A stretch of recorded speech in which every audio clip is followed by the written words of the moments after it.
A warm good afternoon to all of you gathered here.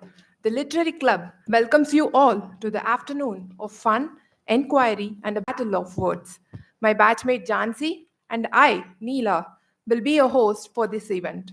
In the crucible of debate, we don't just speak, we advocate. We don't just listen, we analyze. Here, every argument is a sword, sharpened by reason and wielded with precision. Let us embrace the clash of ideas with open minds and eager hearts, for it is through debate that we truly discover the contours of truth. I welcome our honored guest, Director IGNFA, Shri Jagmohan Sharma sir and his family today, Additional Director Shri Bajpai sir, Srimati Sarita Kumari ma'am, Shri Amit Kumar sir, Course Director of 55th RR, Shri Gajendra Prakash Narvane sir, Dr. Sudhagar sir, Dr. Sivabala sir, Shri Kunal Angrish sir, Shri Amit Ruhela sir, for gracing this event with their warm presence. Thank you, everyone.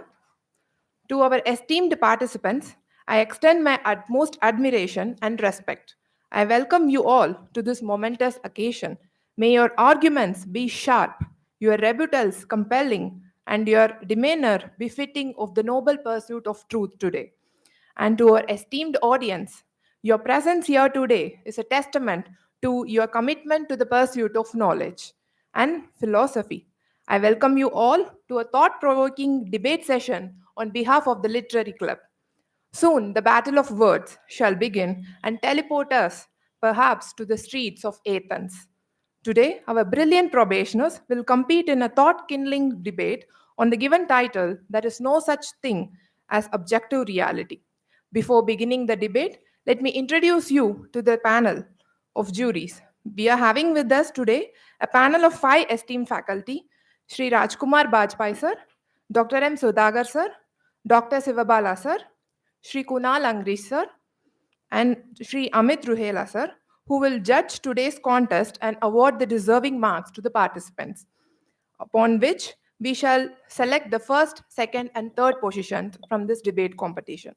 Now, Jansi will give a quick run through of all the rules and regulations of this debate competition for the benefit of all.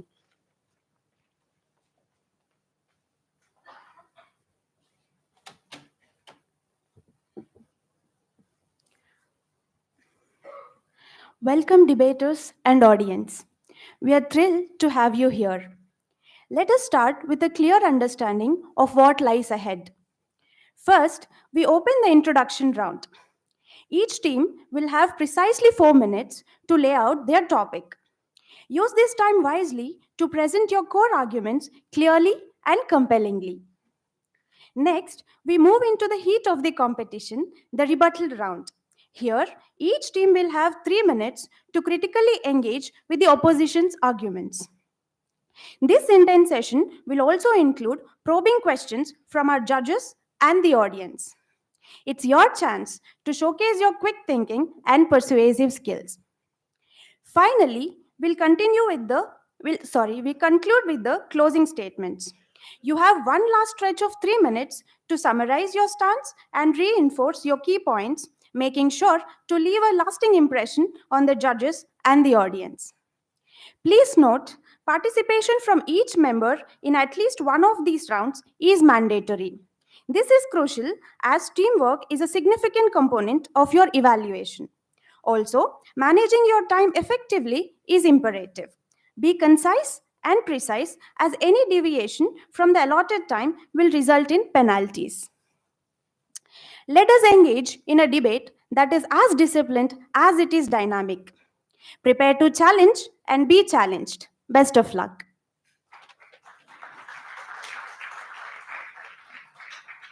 Thank you, Jansi. Now that the rules are clear, we shall unwind the drapes of this competition. Let me reiterate the topic for all. There is no such thing as objective reality. It is one of the most debated philosophical topics. We are about to discuss the nature of reality.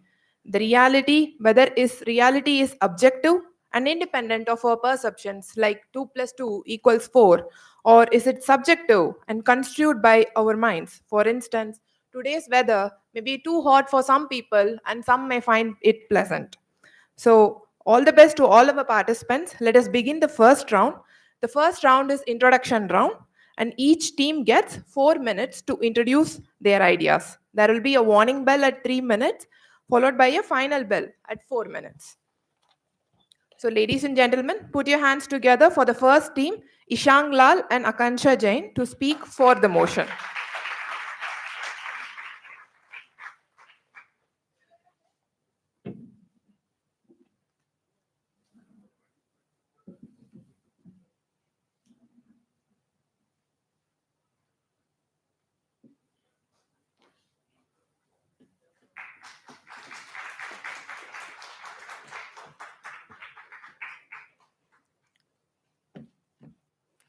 Good afternoon everyone. तो आइए मैं आपको थोड़ा बचपन में ले चलती हूँ। जब हम छत पे बैठे आसमान को ताकते थे अपने दोस्तों के साथ, कभी किसी को शेर दिखता था, तो कभी किसी को तितली, तो कभी हमें हिरण दिखता था, तो कभी भालू। अब ये सोचिए कि भालू सच था या हिरण, या कुछ और? मेरा सच सच है या आपका सच सच है, या सच कुछ और ही है? सच क्या है, इस पे ही तो सवाल है। Just like the shape of clouds, reality also shifts its shape. Reality is the shadow of ideas, as the great philosopher Plato has held. The very fact that we are standing here, sitting and discussing and debating on the nature of reality, proves that reality is something not objective. Akansha's reality can be different from a non-Akansha reality at this point of time, as this is what perceived reality is. It shifts from observer to observer. It shifts from space and time. For example, right now, what time it is? It's afternoon. What if I say it's night? Of course, it is night at Toronto right now. Uh, for example, your location. You're sitting here at 30-degree north and 78-degree east. But is it really so? Can it be objectivated like that? No. What if I shift the prime meridian? Is that objective? No. So, my friends, reality has a perception. Even the psychologists have held this, that reality is constructed by schemas. Schemas are what? These are the mental framework with which we perceive reality. They are clouded by our judgments, our individual experiences, our biases, our beliefs, etc. For example, gender. We talk about gender superiority or equality. There was a time when one gender was considered superior over the other. So why was it objectivated that one gender is superior? Because one certain section of society wanted a convenience of truth, a reality which it created. Simon de Beauvoir has said that one is not born woman, one becomes woman. And today the reality has is shifting. Not just women, even the third gender, the LGBTQ, are asserting their equality, and now the reality has changed.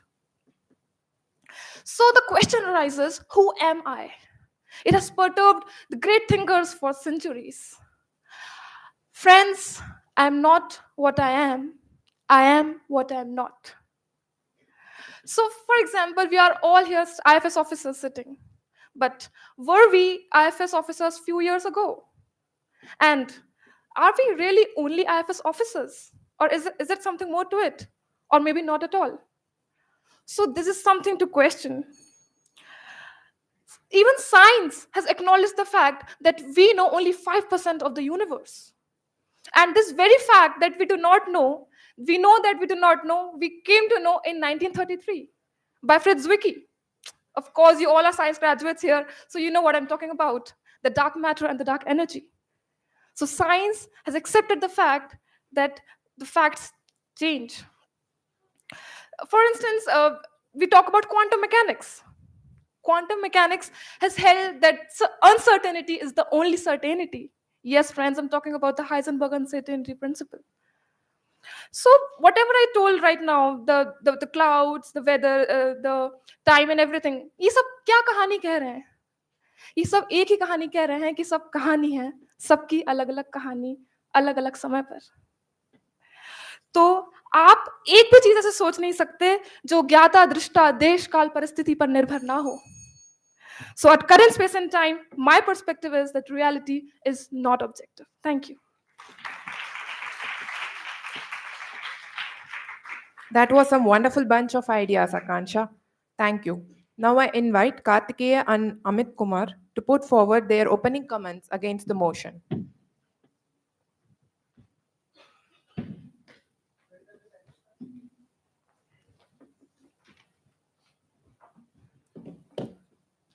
Good afternoon, Director Sir, esteemed judges, and my dear friends. Famous physicist Albert Einstein once remarked, I like that moon exists even if we are not looking at it. This captures the essence of our objective reality.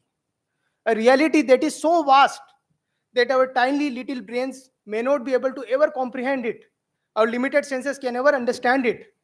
But a reality which exists independent of our mind and perception. Who are we to think that we shape the reality? We are newcomers on this planet. Hardly Homo sapiens evolved around 3 lakh years ago. And what is the age of our planet? 4.5 billion years age is the age. Wasn't there any reality before Homo sapiens? Our solar system has always been heliocentric.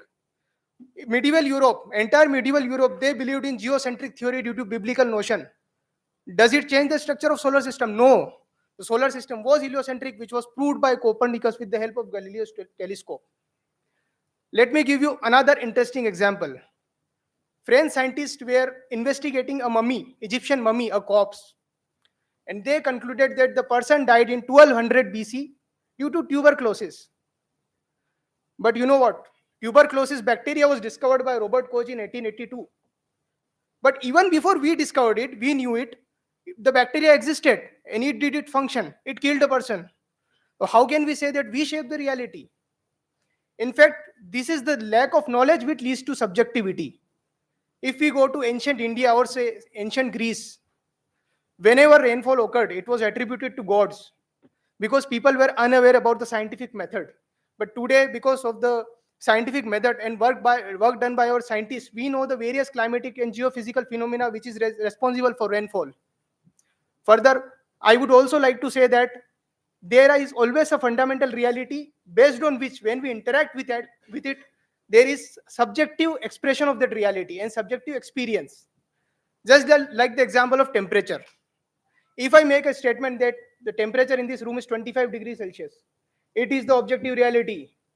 One person may find it cold, one person may find it hot, or one person may find it normal, but the fact doesn't change. It is 25 degrees Celsius. And if there is no objective reality, how will we explain our shared experiences? Fire burns us all. We are bound to this earth by gravity. No one can deny this fact. Even I can put forward hard, concrete facts in social sciences. If I make a statement like there is social inequality in India, can you deny it? No, absolutely not. The degree to which can vary on the person's subjective experiences. Finally, if we look at the statement itself, there is a contradiction. The topic of the debate is there is no such thing as objective reality. And those who are arguing for the motion are trying to put forward a very objective statement, which is universal for all. There is no objective reality. So we can say objective reality is that there is no objective reality. So,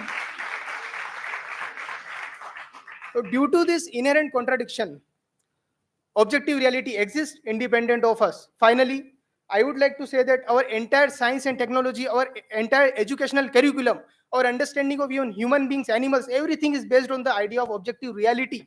And to claim otherwise, that objective reality doesn't exist, it is very extraordinary, outlandish claim. And we all know one simple principle.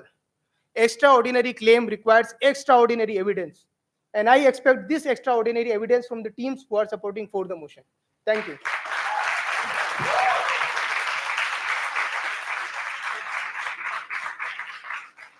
That was a spectacular introduction, Karthikeyan. Thank you.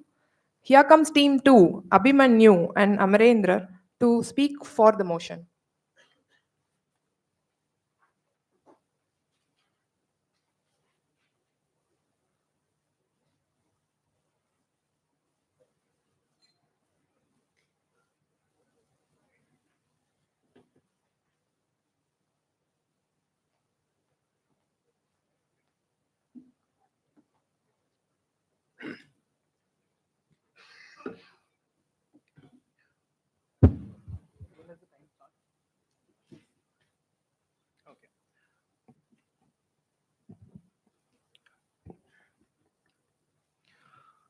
Good afternoon, everyone. I'll be speaking for the motion that there is no such thing as objective reality. Before I begin with my discourse, I would like to start by asking the audience a very simple question. What do you see before yourself here? Some would say that this is a glass half full. Others might disagree. For them, this is a glass half empty. For someone who's a lover of drones, it might seem like a petri dish when viewed from up top, or maybe a glass full of water.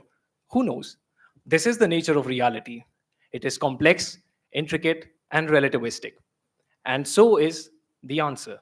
It's not that simple after all. Reality is not objective. When you look at this topic, this has been debated for centuries. It touches upon the domains of epistemology, metaphysics, religion, philosophy, and today even science. When you talk about Plato's world of ideas, which according to him was a world of ideas which existed independently of this world, there were philosophers who came forward and refuted in the sense that Kant said even space time are nothing but mental constructs. Would you believe such a supposition today? Perhaps, perhaps not. This is the nature of reality. It is extremely complex, intricate. Now, I would like to ask my worthy opponents, can they suggest me a domain where something has been objective and has stood the test of time? If anything, please, I'm more than welcome. I would like to now give my arguments favoring the motion. If you talk about the Indian scenario of philosophy, Jaina's Anekantvad philosophy, it says that reality is nothing but a relativistic and pluralistic notion of perception. It is our perception, our human cognition that defines what is real. To a Catholic, abortion may be something that is seen as an abomination sin. To a humanist, saving the life of a mother perhaps is a greater good. So who's wrong? Who's right? That remains for the audience to decide. When we talk about objective reality, I would like to deconstruct the meaning of objective reality. Objective reality means a single immutable truth that stands the test of time, which Shankaracharya in his Advaita Vedanta has called the Trikala Badit Sat, that which was, is, and shall remain, and beyond the human existence. Can you name a thing which exists in the world which can exist without your knowledge of it? If not, then there is no such thing as objective reality. Further, if we talk about human cognition and perception, these are the things that alters our worldviews. Advancement in physics has also taught us, especially in quantum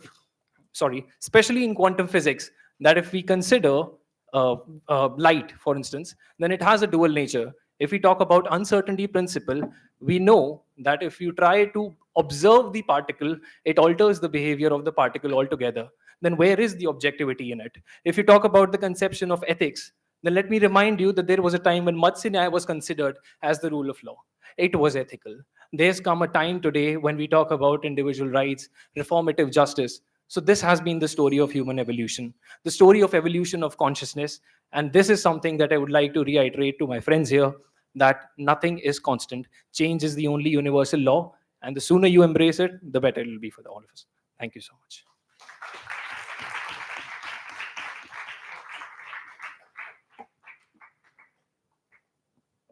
So now we are rekindling the fire of thoughts, I guess. Now let me invite Shubham and Yogender for their forward against the motion. Just a kind reminder, the warning bell will be at 3 minutes, followed by the final bell at 4 minutes. The timer will start the moment you start to speak.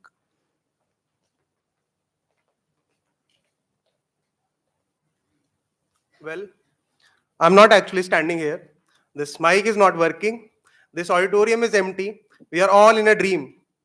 This kind of funny things will happen if we will completely negate the existence of objective reality. Good afternoon, ladies and gentlemen, the esteemed judges, and my worthy opponents. So, I am here to present an argument against the motion. The House believes that there is no such thing as objective reality. So, if I can prove that there is at least one thing that is objective, so we will win this debate. Okay, so let me just clarify what we mean by objective reality.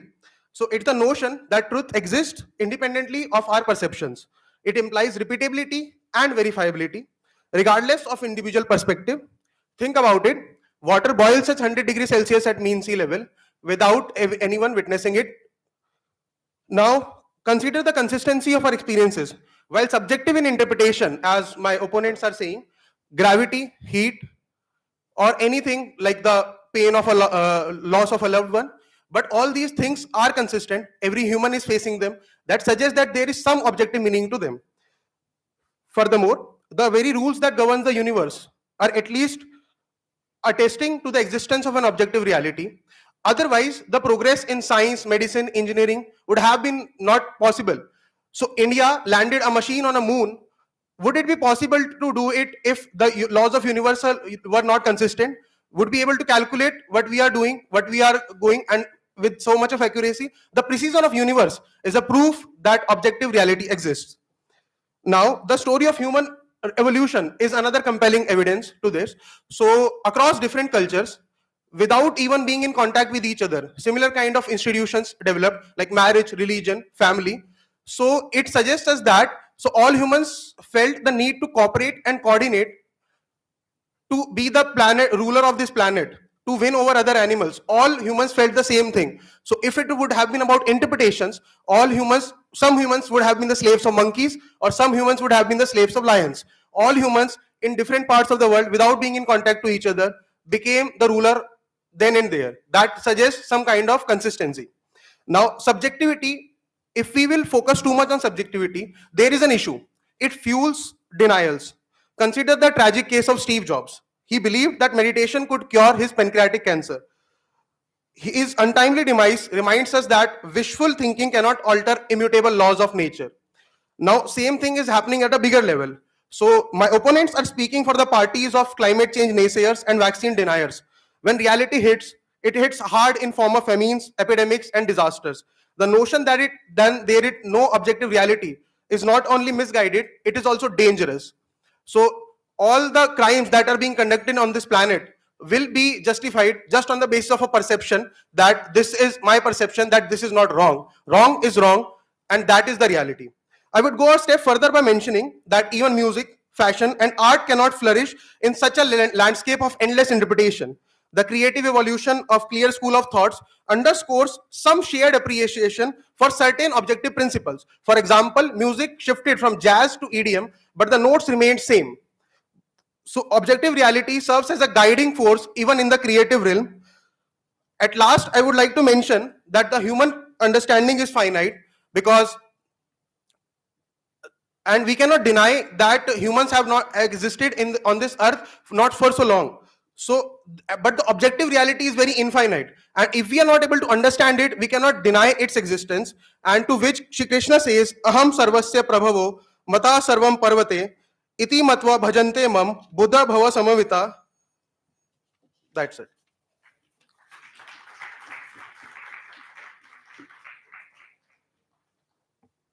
From art, science to space, he linked it all. Thank you, Gengadhar, for your articulation of clarity on the topic. Now it is Team 3, Tessin and Akash Puri's turn to render their prelude for the motion.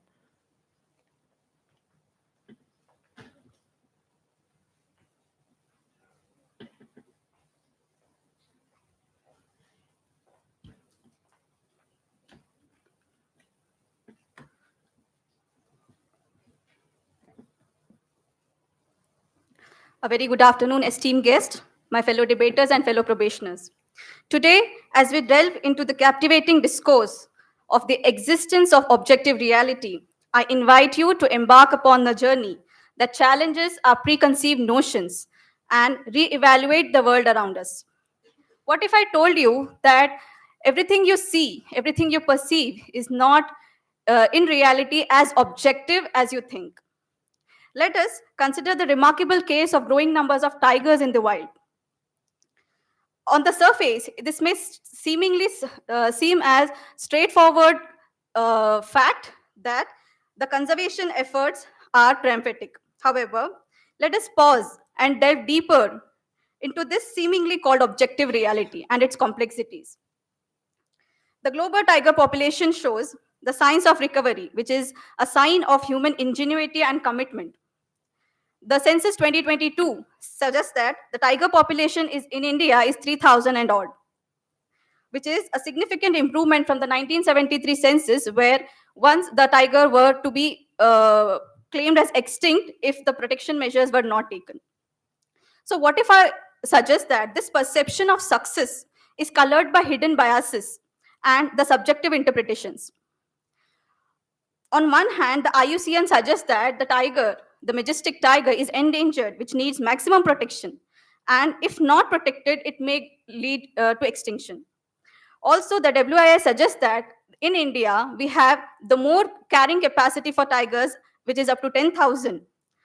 And it also suggests that out of 53 tiger reserves, only 10 to 12 tiger reserves have reached their ecological carrying capacity. And we have space to accommodate more. But on the other hand, the local people do not want tigers. That they consider them as a threat to livelihood and safety. So this tale of growing tiger population in itself is a reminder that reality is not as black and white. It is a spectrum of subjective experiences, a spectrum of subjective interpretations. Now let us see what is objective reality is. It is anything that exists as it is independent of consciousness, independent of awareness. It is perceived from the five senses, from the eyes, from the ears, from the nose. However, the human has limitations. We are able to see. We see that the carpet is red because only because of the visible spectrum we are having. We can see only up to the wavelength of 400 to 750 nanometer. The ears, we can hear only up to the frequency of 20 hertz to 20,000 hertz. But what lies ahead of that, what lies beyond that is unknown. This existence of objective reality is negated by several theories like subjectivity of perception. What I perceive is different from another person. It is also negated by cultural relativism. It is also negated by constructivist theory that the reality is constructed through social norms, through language, through culture. Manohi mithya, jagatho mithyatvam. The mind is illusion and the world is illusionary. Now, what subjective reality is, it is the world of feelings, emotions, thoughts that is constructed in the inner world. I would say the subjective reality is the foundation stone of life. As Rene Descartes suggests, I think, therefore I am. The philosophy of Shadavada and Anekantavada also suggests the many-sidedness of reality. Therefore, me and Mr. Goswami are in the favor of this motion. Thank you.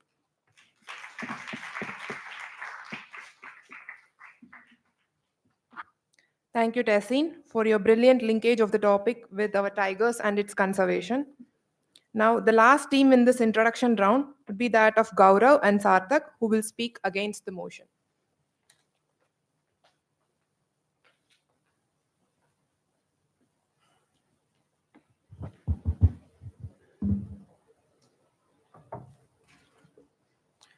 Good afternoon, all. Just 1 second.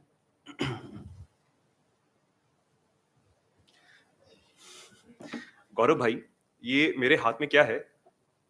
शायद अमरूद लग रहा है मुझे। अमरूद? अरे चश्मा तो पहनो यार। Oh, sorry, this is a tennis ball. It's a tennis ball. It's a green color tennis ball.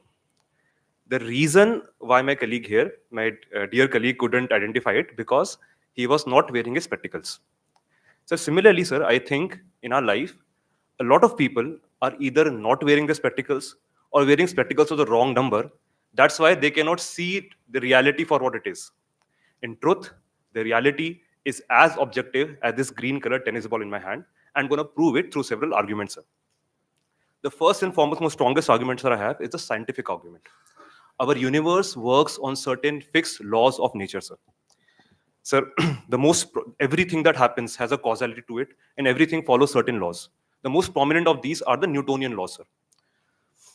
An apple falls from a tree because of only one reason: gravity.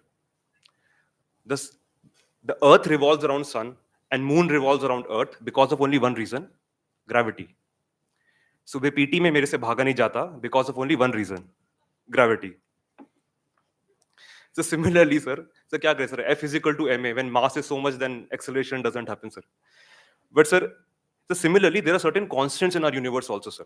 At a macroscopic level, we see the speed of light, which is fixed at around 300,000 meters per second. At microscopic level, there's a Planck's constant. These are all objectively universal, sir. At the same time, sir, there are certain equations also, sir, like V is equal to IR, E is equal to MC square. These are also, sir, objectively constant. It never change. Even, sir, as a society, when we think about, because society, what is it, sir? We are also human beings living in this universe. As a society also, sir, we at the some level follow and understand these objectivity, sir. There's Ballupur traffic signal nearby, sir. Many cars come and go, two-wheelers, four-wheelers, men driving, women driving, sir, it, old, young, all people, sir. But still there is some sort of seamness to it, sir. There are no many accidents, because at some level everybody follows some objective principles which we call the traffic rules: driving on the left side of the road, wearing helmet, wearing a seat belt, following the traffic light, pertaining to speed limits. This is objective that we've adapted at some level. When we go one level beyond at a national level, sir, when an entire nation understands some objective principles to live by, we call them law: rules, regulation, constitution, sir. They're all filled with this objectivity which we have adopted in our lives, sir. uh, Justice, concept of equality. It's at Article 21, right to life. Can we deny objectivity there, sir? It's a universal truth, sir. It doesn't change. I believe that people who hide behind the curtain of subjectivity are actually afraid to face the truth. I mean, not my dear friends here, they're very brave, I know, to take up this topic. But, sir, like, take, for example, climate change, sir. We know that glaciers are melting. We know the global temperature is rising. That's an objective fact. But people bring in subjectivity to dissuade it, to counter it, to just negate it, sir. Sir, as forest officers, sir, it is not only our official duty, it's our moral responsibility to fight for objective truth here, sir, to stand by it completely. I understand the viewpoint of some of my colleagues, sir. Yes, there can be diversity of opinions. That is in human nature. Some even call it our creative or artistic nature, sir. But, sir, aren't they all artists and creatives or people also talking about the same thing? As the great artist Shakespeare said, sir, no matter by what name you call a rose, it is always going to smell sweet. Thank you very much, sir.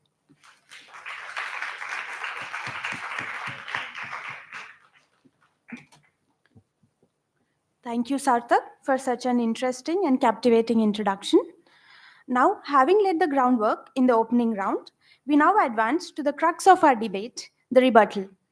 Here, precision meets passion as each team strategically dismantles their opponent's arguments, sharpening their own in the fiery forge of contention. Let us witness the power of persuasion in its purest form. Debaters, step forward, let the clash of ideas commence. Also, please be informed there shall be a warning bell at 2 minutes, followed by a final bell at 3 minutes. And a humble request to speak from your places for this round. Thank you.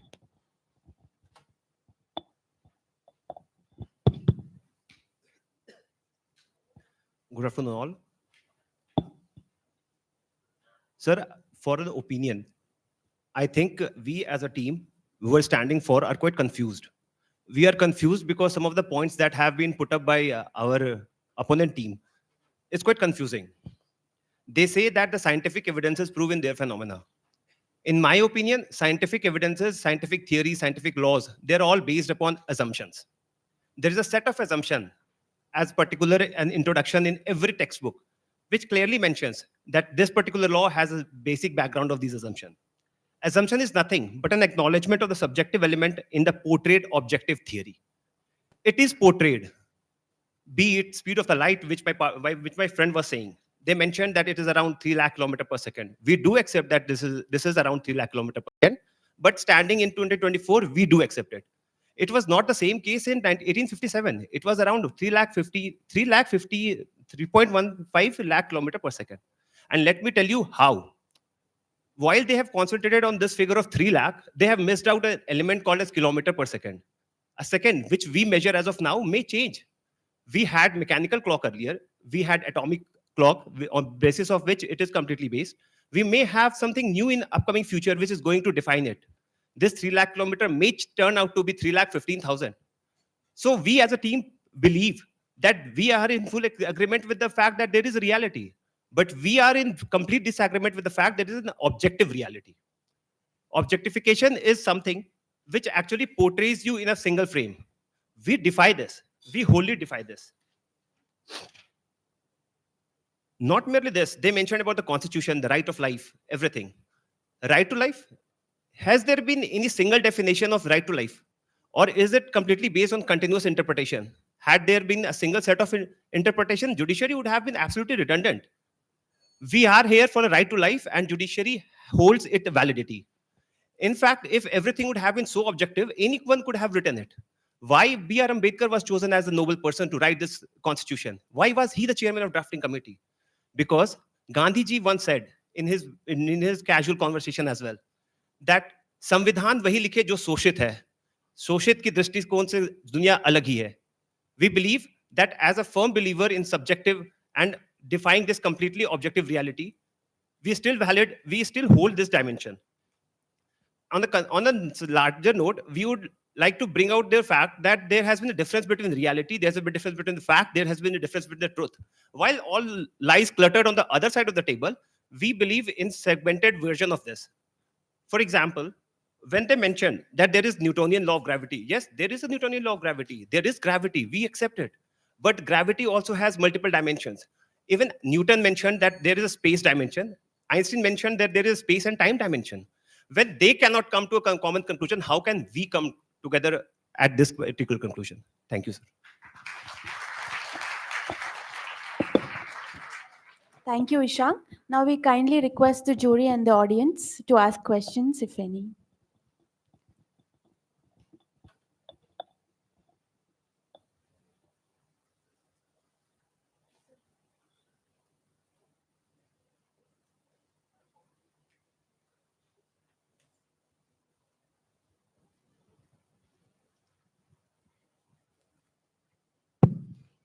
A simple law in physics states that no object can exceed the speed of light. Now, how can you say that it is nothing, anything apart from objective reality? Sir, as of now, the entire theory is completely based upon fundamental elements. What we are saying is that in the upcoming future, things may change. We started with atom, Dalton's atom. We shifted to Rutherford atom. We have shifted to standard particle model. Maybe in the upcoming future, we can have this notion that there is something which can go beyond it. We are not saying that this may not be. We are saying that this may be. And this is the whole basis of our argument. That what we are saying is on the basis of perceived reality. It is not absolute reality. This is not objective reality. Sir, also, when I put up my argument that we know only 5% of the universe, no object can exceed the speed of light is only about that 5% visible matter. What about the dark matter and dark energy, the black hole? What about their properties? We have not yet known about it, so we can't comment on it. Thank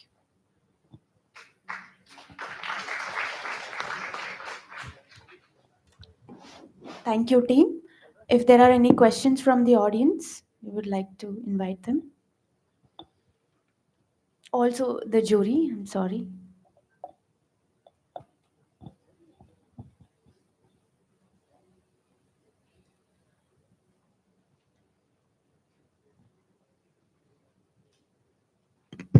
The argument you made, you just said from mechanical to atomic, we'll have clocks, and that's about precision, right? So you're talking about we'll measure distance or time more precisely. That tells that there is objectivity to the reading that you're trying to make. Sir, Your argument sort of is countering your own view. Sorry, sir, we would like to defy to this. What we believe is that there is reality. But when we quantify anything, because objectivity comes with quantification, objectivity comes with determinism. So when we are putting a value to it, that is objectivity. What we are saying is that suppose even if there is a distance, maybe we are something which might create there might be something which we are unable to foresee, and we are putting a value to it. The value is completely based upon something which is merely a calculated balance as of now. It may change in the upcoming future.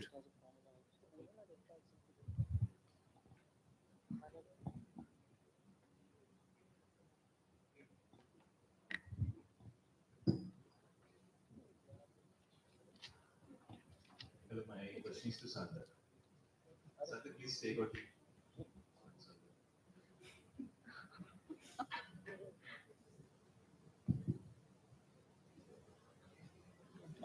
Thank you, team and the jury. Now I kindly request the team, Kartikeya and Amit Kumar, to start with their rebuttal. Thank you. Good afternoon, everyone. Almost all the team talked about unknown things. We know about only 5% of the universe. We cannot comprehend what we know, what we don't see. And we are exactly trying to counter this. From the ancient time only, Plato has said that there is something called allegory of caves. Not every person can see through the gap, see through the curtain. Only if you have knowledge, you will be able to see the things objectively. So he has said that once you gain the knowledge and you become the learned person, then only you can clarify the things. And the other thing is, uh, on that track only, different scientists have made different discoveries and changed our perception of everything. People have said that if we don't see, we cannot perceive, we cannot comprehend. So before 1900, we were not aware of electrons and protons. But now we know that based upon the discovery of electrons and protons, our tube light, LCD TVs, everything works. The third thing the opponent has countered that there is called Heisenberg uncertainty principle. But if we know about it, it is applicable only to subatomic particles. There also he was moving towards objectivity. That this formula, there is also a formula. Formula means he was trying to bring objectivity, and it is only applicable to subatomic particle. And it was countered by Einstein also when he said that God does not play dice. So he said that there is objectivity in almost all things. So settled fact is for larger bodies, Heisenberg uncertainty principle does not applicable, and for smaller bodies, it is applicable.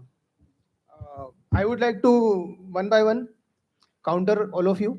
आकांक्षा, रात में जो हम देखते हैं ना वो stars देखते हैं, उनके कॉन्स्टेलेशंस देखते हैं. अब आप उसको डियर कहो चाहे बेयर कहो, इट डजंट मैटर. अभिमन्यु, मैं ये नहीं कहूंगा कि ग्लास आधी भरी है कि आधी खाली है. मैं एग्जैक्टली बताऊंगा कितना मिलीलीटर पानी इसके अंदर है. अभिमन्यु, आपने कहा था कि ऐसा कौन सा ट्रूथ है जो टेस्ट ऑफ टाइम स्टैंड करता है. First law of thermodynamics, energy is nether created nor destroyed. इसको कोई डिस्प्रूव नहीं कर सकता. तेसिन, आपने कहा था कि टाइगर्स का हम सक्सेस और ये सब्जेक्टिवली देखते हैं. मैं बात ही नहीं कर रहा हूं, मैं नंबर्स तो ऑब्जेक्टिवली बोल सकता हूं ना, इतने नंबर्स है टाइगर्स के. ठीक है. उसके बाद फिर हम अनेकंतवाद पे आते हैं, जो कि ब्लाइंड मैन और एलिफेंट की स्टोरी पे. तो वही तो हम कहना चाह रहे हैं कि हमारे सेंसेस में लिमिटेशन है कि हम रियलिटी को समझ नहीं पा रहे हैं. जैसे ब्लाइंड मैन समझ नहीं पाते कि एलिफेंट है, बट एलिफेंट तो था ना रूम में. This is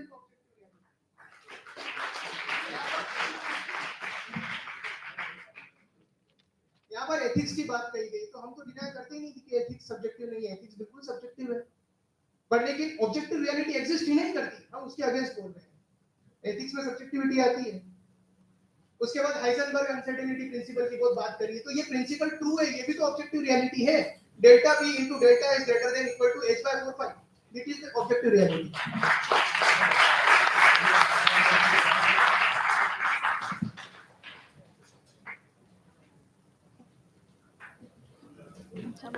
Thank you, team. Now I request the jury to pose questions, if any.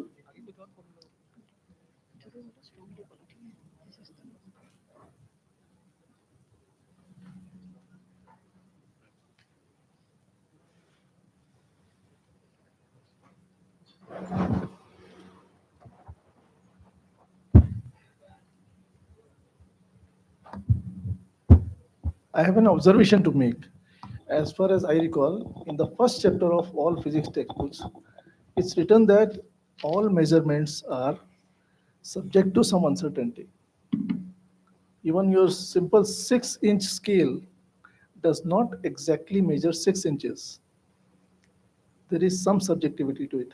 So do you believe that even in physical measurements, like in the tiger census, there are a lot many disclaimers which say that that number is not precise, not objectively precise? That's an observation. Thank you. Sir, I agree to it 100%.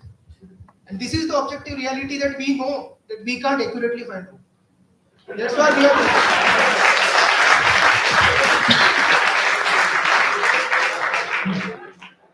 I think you have hit the ideal middle ground. क्या energy drink P है आकाश Now it's to the audience. If there are any questions, please come up.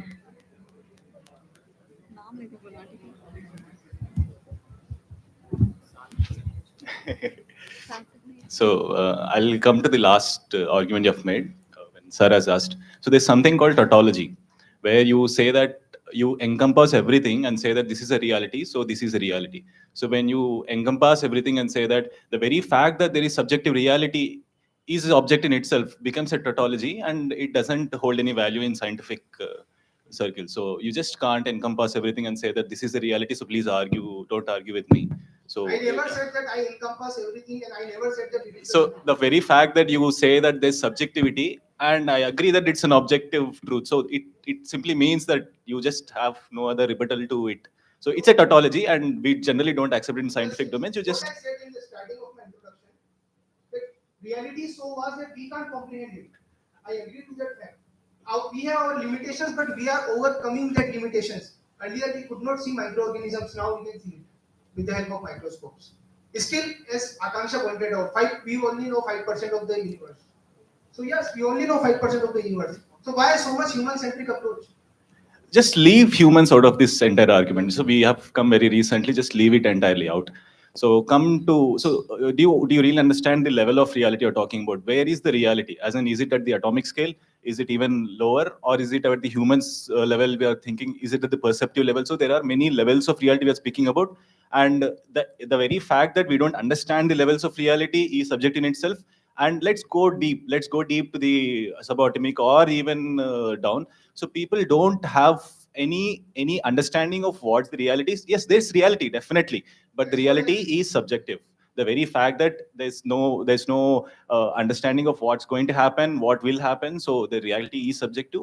So We don't have understanding, but it is beyond our understanding. So- if a tree falls in the forest, let me give an example. If a tree falls in the forest and you are not there to witness it, does it mean that it did not fall? it doesn't mean that we don't have any perception of it yet. Don't remove the entire human perception out of the question. So there is reality, but the levels of reality are quite different, and we don't there's subjectivity in every level of the reality. So that's Subjectivity due to our limitation. fine.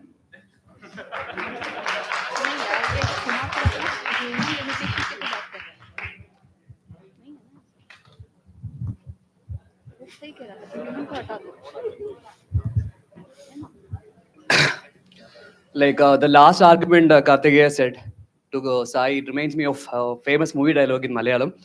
Like, I've never been to Dubai, but I can't say that Dubai never exists. Okay, so Dubai will be there, even if I be there or not. My question is to Kartikeya is like, so what is the answer of 1 plus 1? Is it, what is your answer? If you are standing for objective reality, what is the answer, 1 plus 1? The way we define mathematics presently and the way we practice it at present. So I asked a simple question, objectively a simple question. What is your answer? Okay, so what is your answer? 1 plus 1? 2. Okay, so my question is like, there are two tributaries. One tributary is there, another tributary is there. The two rivers merging together, what will be the answer? Is it a two river or a single large river? What you are asking, it is in context of something which is watershed. No, Kartikeya, it's actually, see, leave all the context. I need an answer only. One river plus one river, is it a two river or a single one river? Another question. Many times we have been out of our PT because of we being late by hardly 2 minutes or 3 minutes away from the time shown by PT inspector's clock. But what I'm telling is time is totally relative. Another thing you projected as objective thing, time is totally relative because clocks measure time related to another clock. So where is objectivity here? That is also subjective. Okay, so these are the two arguments. The rules of the academy says that the time which is being decided by the PTI is That- the time. So that argument itself counters your point. It is totally relative. So where is objectivity here? PTI says that in my clock it is 6:31. You have to go back. Okay, so I totally back up Sai's argument because you are totally hanging upon only single point. So you're totally countering your own arguments and all.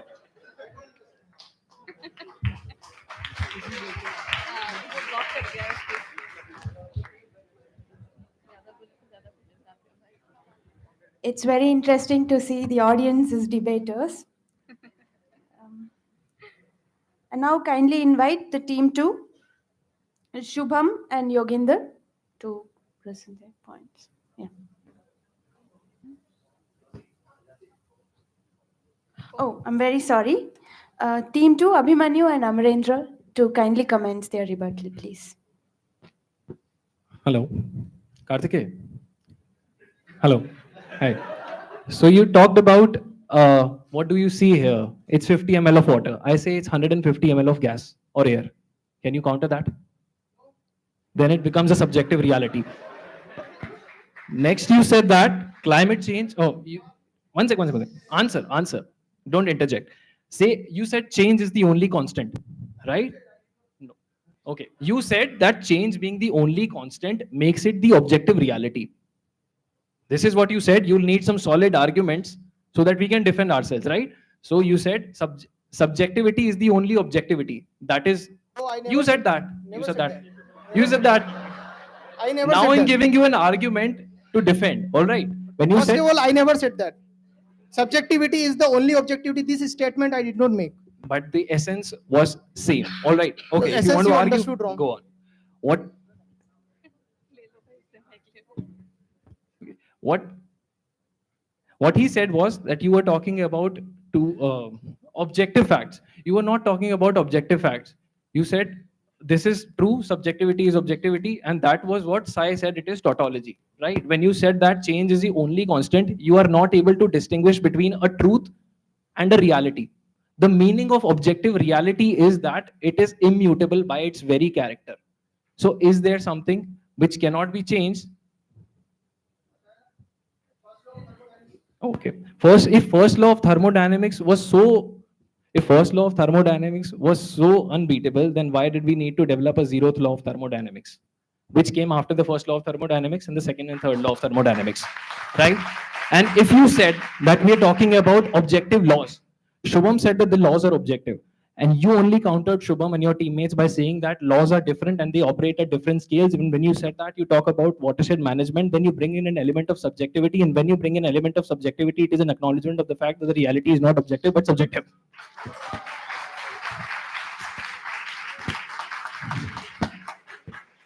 Okay. Yogendra said that, okay, am I not real? Is this classroom not real? Is this mic not real? This not real? That not real? I never denied that. I am saying that everything around us is real. This is a Maya, this is illusion, this is real, but still real. But my contention is not, this is not a debate between a subjective idealist and a realist, but this is a debate between someone who says the nature of reality. Is it subjective or objective? For me, this is subjective because this will change. You come back here 15 days later, there will be dust on this chair. You go after, let's say after 2 hours, will grow stubble. It's also possible that after some time, after argumentation, Amit, he would be sitting here with us. So change is a possibility. Next, here, so Sarthak talked about a green ball. A green ball may not appear a green ball to a person who has color blindness. That's one. Second, a green ball may be a weapon of death to a child who's just born. You drop a green ball on its head, it'll become a weapon of death. Next, you talk about green ball, you look at it. We are currently doing a course on GIS and remote sensing. You look at it through a panchromatic camera, it's green. You look at it through a multispectral camera, it looks white. You look at it through a SAR sensor, it looks dark. It's all subjective. When you talked about traffic rules, they being objective, they are not objective. If they were objective, there was no need to amend traffic laws.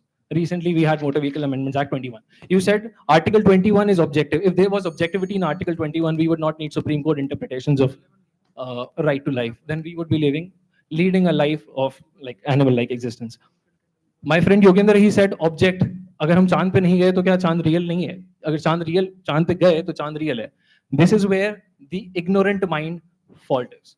You think that an object, you equate an object with objective reality. I completely agree that Chand is real. Moon is an object, not an objective reality. For it to remain objective reality, can you tell me there was a point in time when moon did not exist? It did not. So moon is not an objective reality. It has changed. Thank you.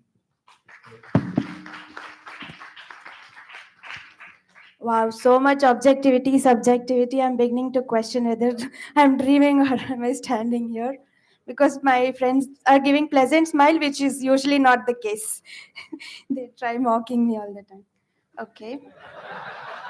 So I humbly request the jury to raise questions, if any.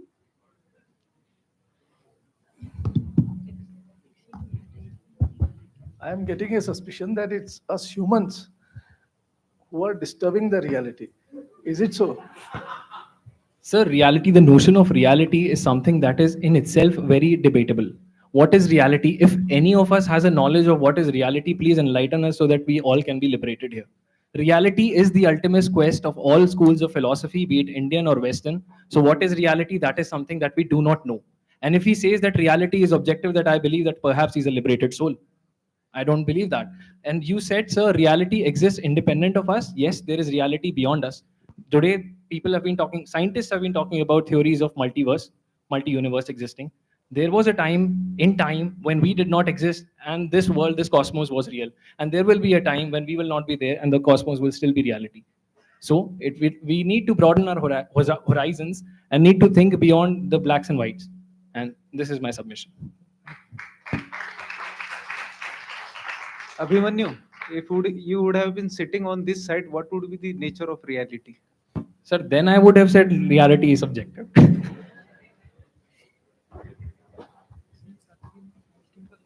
Thank you, jury.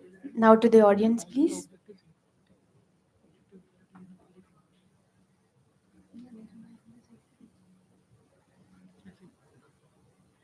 Thank you.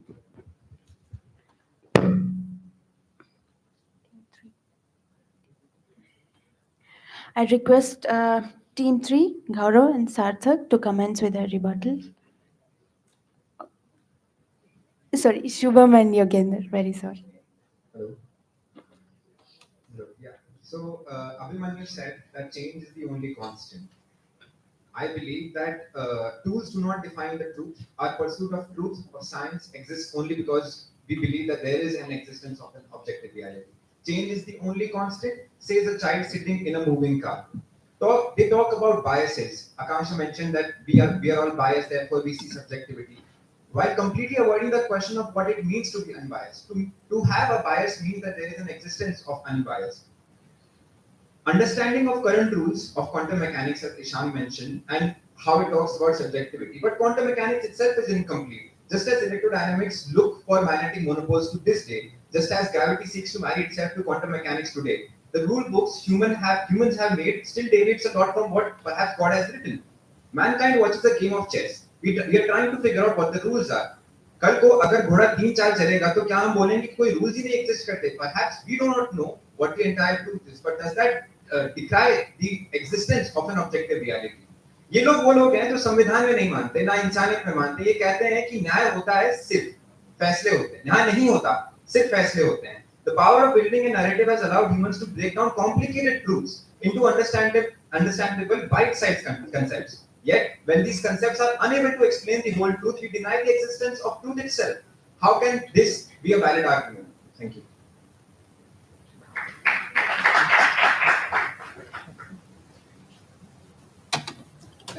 Thank you, team. Now to the jury, please.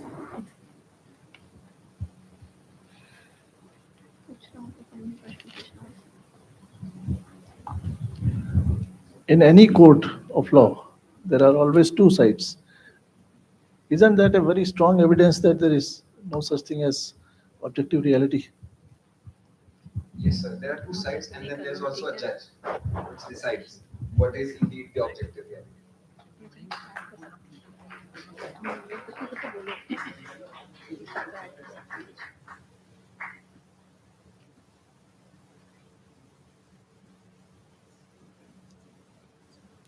Over to the audience, please.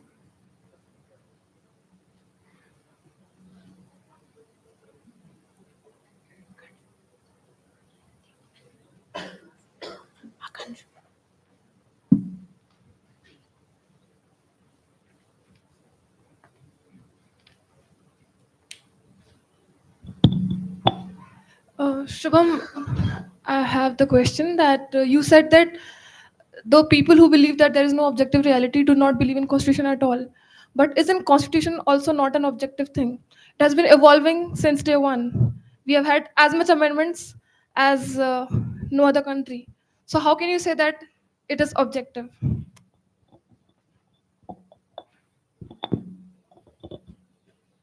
So you are trying to say that if something is objective, then it cannot evolve, right?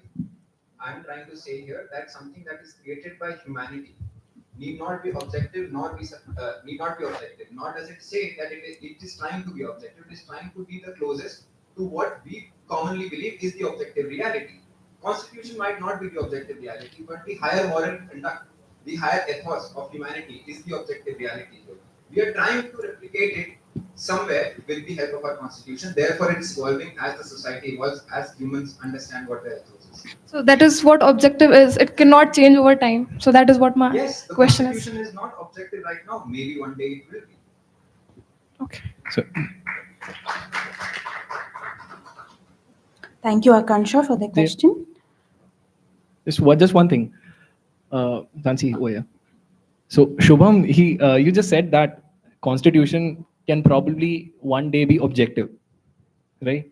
So we'll wait till then. Till that day comes, let reality be subjective. Okay. And one more thing, Yoginder said that subjectivity, it fuels denials.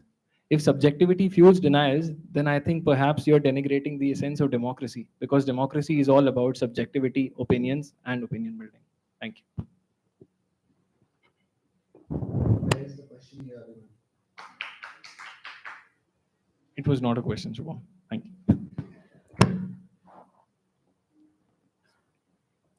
Thank you. Now I kindly request Team 3 for the motion, Tehseen and Akash Puri Goswami, to commence their rebuttal. Thank you. Good afternoon, everyone. I will start with countering Kartike. He said something about reality. So Einstein also said that reality is an illusion and a persistent one. Also heliocentrism. So heliocentrism is based on the facts we know as of now. And there is 95% of universe which we are not aware of. Maybe everything is just floating in the sea of time and space. And it is looking to us that Earth is revolving around the sun. So that is not the complete truth. Then about the temperature, 25 degrees centigrade. So it is based on the, I think, on dry bulb temperature or the wet bulb temperature and the sensitivity of the instrument of the person who is taking that. So there is a lot of subjectivity in it. And the boiling point, again, the boiling point can be counted on the basis of errors in the instrument, the method on which instrument is taking that reading, and also it is 100 degrees C boiling point in on Earth. It may be different on the Mars. Then Yoginder talked about art flourishes in objectivity, but different persons may like different kind of art. So, and actually there are many things in literature, like structural reading of a novel, psychological reading of a novel, deconstructionist reading of a novel. So art is not flourishing in objectivity; it is actually flourishing in subjectivity. Then green color of a ball. So it depends on the already everyone you has talked about it. It depends who is observing it, which kind of instrument is observing it. And Sarthak, you are lazy in PT. That is why you are not able to run. It is not gravity, because Apurv is running like hell.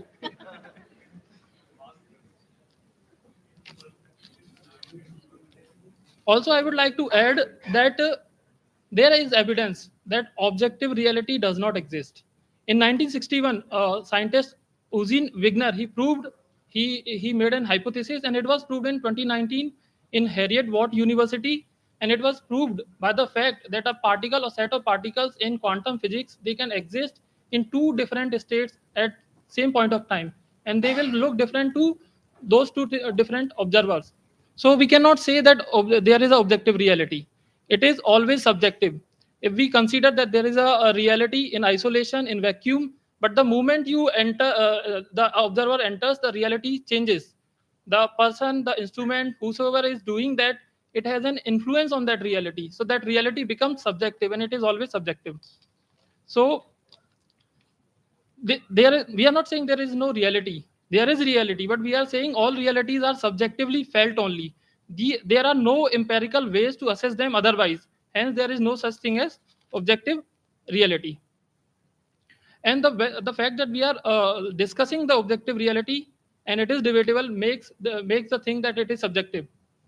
And in case if you say that when you say subjectivity itself is debatable, it's true. Subjectivity offers chances to other kinds of subjectivities. There are always different perspectives. So objectivity is a construct to make life simple, but it is a mere web of illusion, a kind of bubble in which we feel comfortable. But there will always be something else which will which will make it new. So there is no objective reality. Like the standard model of particle physics, it is always changing. And also in bulk material, gold looks yellow shiny metal. But when we go to nanoscale, it looks red. So again, we cannot say objectively that what is the color of gold. It depends on the scales. So reality is matter of scale, perception, time, geography, and hence it is subjective always. And there is no such thing as objective reality. Thank you.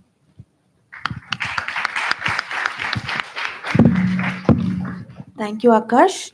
I'll now request the jury to take questions. In my opinion, there is one objective reality, and that is death. Can you challenge this? Yes, sir. We say that Gandhiji are still living in our minds. So we cannot say death ends a life. Also, sir, I would like to add that death, if we weave from this world, it is the end. But multiple religions suggest that there is life after death. So death is not the ultimate thing.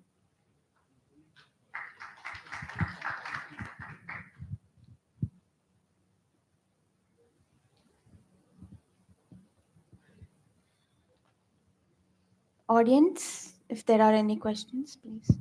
Yes, Karthikeya.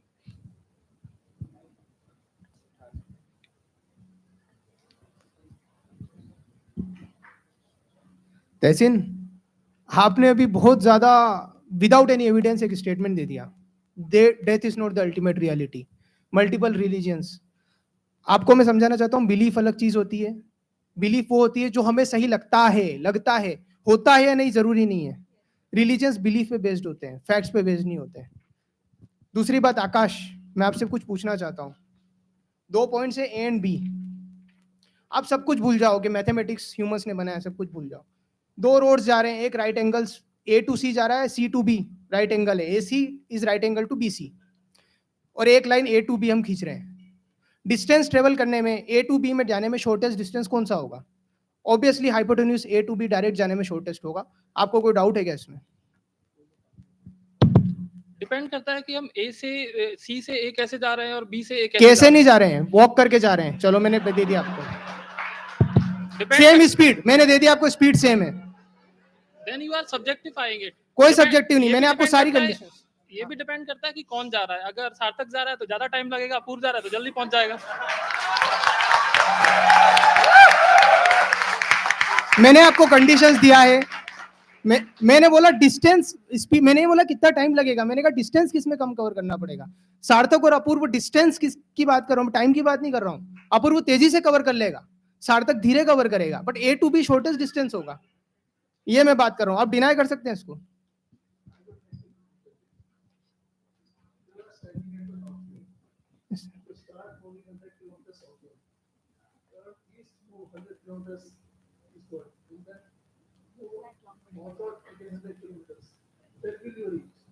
Sir करके देखना पड़ेगा एक बार.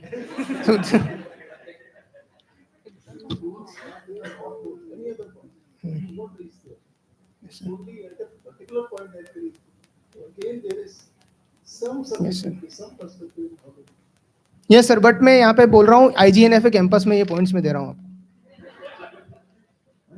जितना ज्यादा हम. Yes sir, yes sir. Answering to your question, Karthikeya, Yes. if you are arguing for objectivity, then there is no consciousness in you. Okay? There is no consciousness in you at all. It is independent of the mind. And let me make you understand the arguments what you're giving for objectivity. I don't know if you know the true meaning of the objectivity at all. Objectivity is social. It is based on consensus. We have constructed it. We accept that this is red. We accept that this is glass. This is constructed. And it is independent of mind and consciousness. So the very question that you ask should not have been asked by you because you believe in objectivity. First thing is that, can you define consciousness? You should not be speaking about consciousness at all I'm asking you. Because you argue for objectivity. The people who argue for subjectivity believe in consciousness. Yes, there exists consciousness. You And said so we have believe. so many philosophical thoughts which we are following. Kartikeya, one more thing. Kartikeya, about the distance, maybe displacement would be the same, but it depends the kind of way person is following. The distance will depend on that. Maybe Sarthak will go directly and then Apur will wander तो around मैंने and यही तो then go बोला there. So मैंने यही तो displacement बोला will be same, but distance would be तो different. मैंने यही तो बोला पॉइंट्स ए टू बी में डायरेक्ट जाने में कम डिस्टेंस लगेगी, यही तो मैं बोल रहा हूँ. Not distance, something else. हाँ जो भी. Displacement.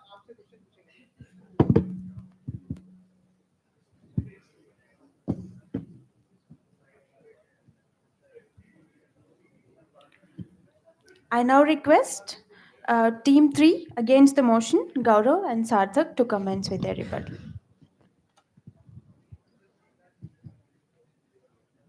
आग चाहे कहीं भी चले वो हमेशा गर्म ही करेगी. Essentially, there is no subjectivity in fire and it has stood the test of time. Akansha mentioned the gender roles. The males and females, these are biological constructs which are based on the hormones and chromosomes in our body. So it may change from society to society. Few societies are matriarchal, wherein females have more power than males. You mentioned about the dark matter. Scientifically, it has been proven using the concept of gravitational lensing and space-time fabric that dark matter and dark energy exist, and so is the dark matter and objective reality. Then was the topic of abortion by everyone here. Abortion is a biological reality of pregnancy, and wherein a fetus is developed in a female body. But there is subjectivity related to whether it is right or wrong, the abortion. But again, those subjectivity is based on the objective laws of that particular country or nation. Few nations allow it, few nations do not allow it, and that is objective fact. Then was the topic of ethics, social norm, and morality. If morality is subjective, then why do every culture or every society or every religion opposes the act of stealing or opposes the murder of an innocent? Kant gave his categorical imperatives, wherein he proposed the universal moral codes, the act of trust, the act of saying truth, the act of having empathy. These things have stood the test of time over thousands of years, and these are the basis of social cooperation and harmony in the society. And all of these are objectively visible across the cultures. Then we had the topic of Anikantvad, wherein it was mentioned that it is said that seven blind men, each of them subjectively perceives an elephant. But at the end of the day, whether when someone perceives the elephant trunk as a snake or elephant leg as a pillar, elephant is there. That is the objective reality. In the end, I would want to pose a question to my colleague. If our experiences and interpretations are truly subjective, then how can you definitely disapprove the existence of this very debate, or of me, or even if you're of yourself?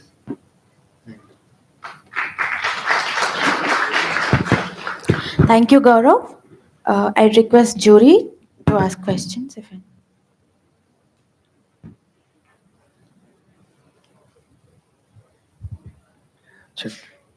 Gaurav, if I ask you a question, which came first, whether it is objectivity or subjectivity, what will be your answer and why?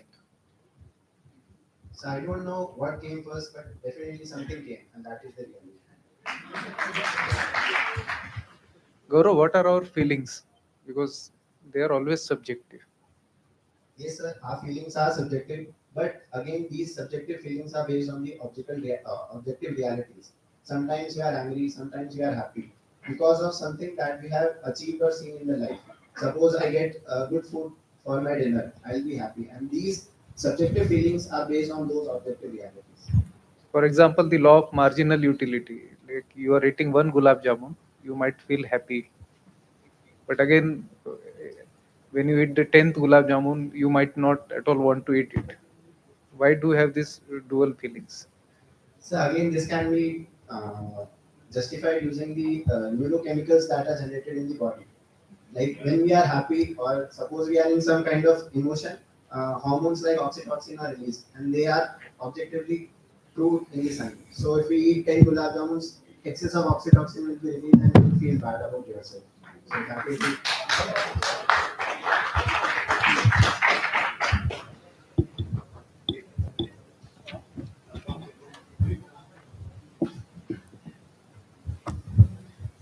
Gaurav, you said that since there would be two different type of societies in two different countries for same thing, there will be having two laws. So that itself, you yourself are countering that there is there is objectivity in something, because these two things are, if they are subjective to two countries, it means they are subjective.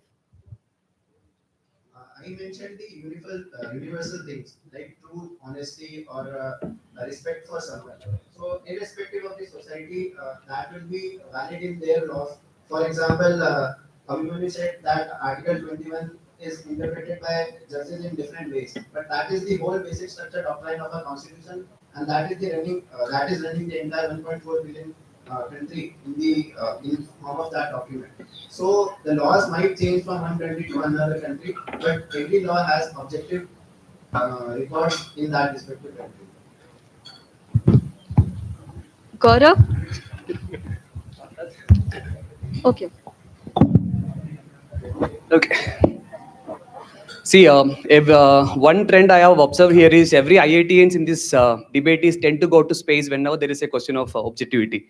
So you rely too much upon gravity and all. So my simple question is, the entire concept of gravity is depending upon the fact that there exists some scientists believe that the gravitons, the fundamental particle which are responsible for gravity existing, is only merely a belief because gravitons has never been found out to be existing till the date.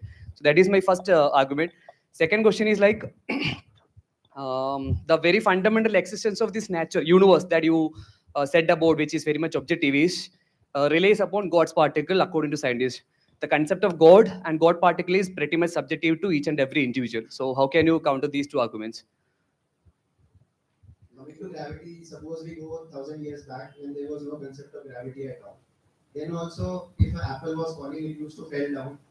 If some meteorite was coming to Earth, it was coming to Earth, and there was a concept which no one could define.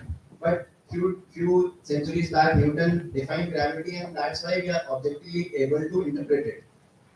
I agree with your point that there was subjectivity until the gravity was proven, and there will be subjectivity in a lot of things. For example, quantum mechanics, that we haven't understood it completely. But the way we understand that, we can objectively quantify it, but you cannot run away from the reality that something is happening. So that is my argument for first point. Second point, can you just repeat it? Like the very existence of universe is based on the particle known as God's particle. So they name the particle God's particle. They believe that they doubt that whether a particle exists or not. So the idea of God's particle, which itself is very subjective. First of all, it hasn't been established. The Higgs boson experiment is still going on, and nothing completely has been proven that there is existence of God particle that runs the entire universe. So until that is established, you will feel it is subjective. The day it is established, it will become. Okay, so one counter argument to your first point, you feel that an apple is falling down because you are walking on your leg. But a apple may not be, seems to be falling down for a bat who is hanging on a tree. So that is to the bat, it feels like the apple may be going up. So that again itself is a subjective thing. No, the thing is, reality is apple is falling. Only the frame of reference of seeing the apple is changing. That is the Again, that's a relative thing. Gaurav, I have a question. Here, Akansha. So I think you have misunderstood the topic of the debate. The topic of the debate is not there is no reality. The topic of the debate is there is no objective reality. So when you are talking about, say, universe, gravity, murder, everything, you are proving that they exist. We are never denying it. I am asking you that is it objective? How do you objectify? You said that yeah, you agreed that dark matter exists, but how do you objectify it? There has been no particular criteria. You said gravity is objective, but gravity has changed since times. So the very fact that it is changing says that it is not objective. You say that murder is objective reality, that it is bad across all societies. But what about national interest? What about war? What about soldiers? They're also killing for a greater good. So everything is subjective. I think the your notion that objective reality exists is itself a confusing thing. I think you need to clarify on it. For me, if I am wrong, please clarify me. Yes, sir, you are wrong. Please enlighten me. Gravity hasn't changed since it has been established. The value is same. only the effect of gravity is same. I don't know what aspect of gravity you think is same. And second thing is the feeling of nationalism or the soldiers. So that thing is, I completely agree with the subjective thing that we have feelings, we have emotions. But the objective thing is that we all love our country. And that is how you quantify the nation strength, the defense strength, the number of soldiers you have, the number of armory you have. So everything, all the subjective things are built on the foundation of objective things. So facts can change, but the reality is always there. Exactly, reality is there. Just a minute. Reality is there. What you just said that you don't know what I'm talking about being objective. So see, Newton's idea of gravity was that two objects are pulling each other in a tug of war, while Einstein's idea of gravity was that it's like a ball. An object is like a ball in a bedsheet and it is hanging down, bending in space and time. So here it is changing. There is no objective criteria to it. This will be the last question. Kindly summarize. We are moving to the next round. I think you are confusing theory of relativity with space-time fabric and classical laws of physics. So we need to leave that. Last. Okay, thank Gaurav, you. That was a wonderful exchange of ideas. Thank you, guys. As we draw closer to the conclusion of this interesting debate, it's my honor to guide you through the final remarks of our debaters. Yes, it's the final round. Each team will get 3 minutes to put forth their concluding remarks. You will have to come to the stage to give your address. Team 1, it's Ishang Lal and Akansha Jain for the motion. You'll have a warning bell at 2 minutes.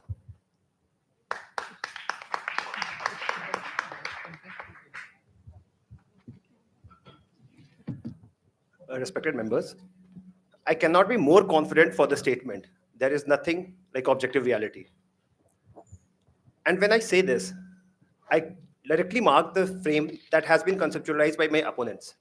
What they have perceived is perhaps the perceived reality, or maybe pragmatic reality. Whatever their classification has been, it has been completely based upon our understanding. Moreover, when we defy this objective reality, we defy the individuality. We defy individuality in terms of every species that exists. In fact, the fundamental concept of objectification wholly refutes the idea of this concept itself, because objectiveness comes with its own burden. For example, when my friend saw bhalu in the space, it was told that there is no bhalu, we just see constellation. One such a person saw Hull plow in the space, and that is called as Ursa Major as of now. What we see, it is not necessary that other person will see. For example, if Sarthak would have been here, I would have asked him for the ball. It may appear to us to be a green ball, but it will not be the same for an elephant which is standing there. And I would sincerely suggest him not to go to the elephant and confirm with him. We also would emphasize on the idea of limitation of human understanding. Death, sir, as you mentioned, we can have multiple connotation of death. एक जीवित शरीर में भी मृत आत्मा हो सकती है, जैसे करप्शन. एक मृत शरीर में भी जीवित सोच हो सकता है, जैसे Gandhi ji. When we bring out this objective understanding of any phenomena, we do understand that there is need and necessity of pragmatism, pragmatic understanding, which perhaps my opponents have been trying to do, but unfortunately they have not been able to reach to the real conclusion. And in fact, this is merely a workable solution for the society to drive, for the world to drive. And both these ideas and standing have shaped us, the Indian Forest Service officers. And I will explain this as my concluding remark. When we started the idea of development with respect to the tribal welfare, we believed that the idea of government, what has been portrayed as top to down, is the idea of development for each and everyone. But as we modified, we moved ahead. We understood that the idea of the governance flows much from the bottom up rather than top down. I hope that this notion that there is nothing called as objective reality stands deep down amongst us when we go in the field and work for them as well. Thank you. Thank you, Ishang. Now I invite Karthikeyan and Amit Kumar to give their concluding remarks against the motion.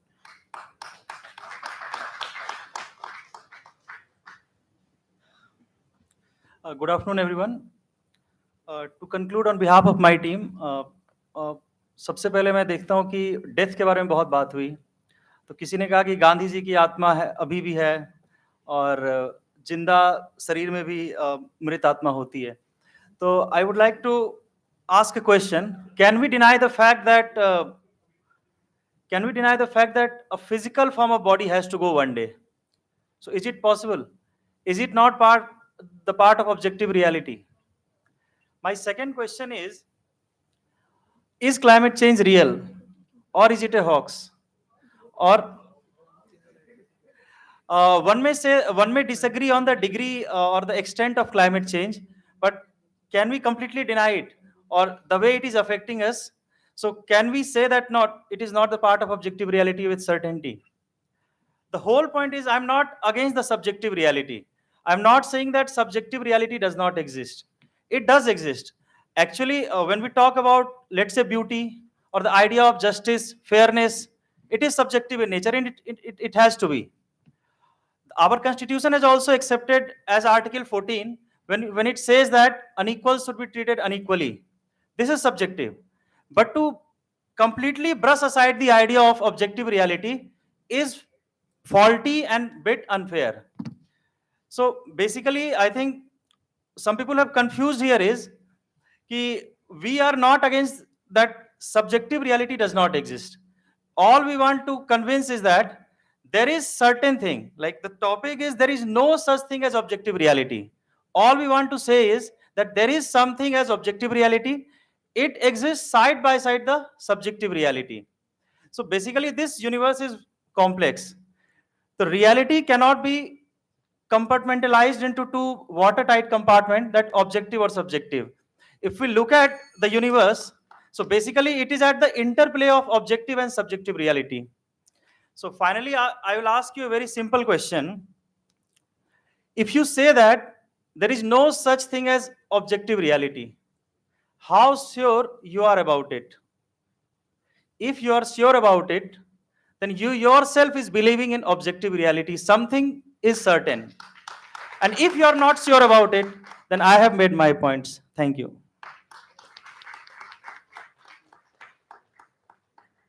Thank you. Now it's time for Team 2 to put forward their concluding remarks.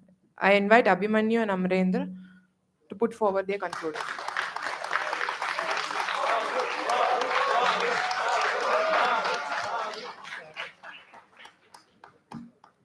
Respected director, sir, and esteemed judges. Uh, Sir, we do agree that reality does exist, but we strongly disagree with the point that the reality is objective. Sir, for example, our opponent says that climate change is real or not. Sir, we do agree that climate change is real, but while measuring the climate change, we can see that its impact is different, and the degree to which the climate change impacts different countries is also different. So its impact is subjective. Further, sir, we can say that objective is something which never changes and its measurement is independent of any reference frame. Uh, Sir, even the boiling point is also variable depending on the pressure and the altitude. And sir, law of physics and other laws are also variable. From Newton to Einstein, we have seen that the different laws of physics have been modified. Further, sir, speed of light is also variable. Sir, in ancient time and in nearly 1800, it was believed that the speed of light is nearly 3 lakh kilometer per hour per second, while now it is believed that it's nearly 2 lakh 90,000. So, sir, we can see that we were able to measure the speed of light and it was subjective. Further, sir, we can see that the subjective nature of our perception, cognitive biases, and the cultural factors all contribute toward the subjective nature of reality. What may be reality for our honorable judges may not be reality to our audiences. Therefore, the only reality is the subjectivity itself. We need to remove the veil of ignorance so that we can realize this fact. Reality, as we perceive, is a series of fleeting sensations which are never permanent. As Buddha once said, that you cannot cross the river twice. Sir, reality is much more than ones and zeros. It is neither black or white, it's grays. And even the quantum physics also says so. I would ask our wise opponents to understand the fact so that we can lead to the quantum realms. Finally, sir, I would like to invite the audience to think about an, an object which is independent of our perception. Thank you, sir.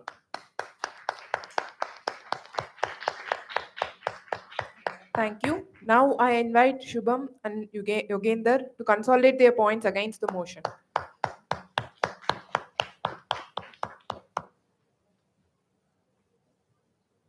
Hello.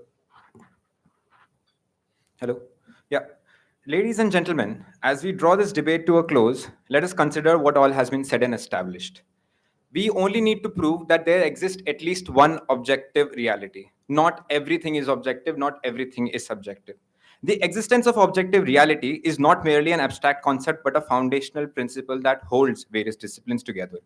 Truth is not a figment of our imagination, it is immutable.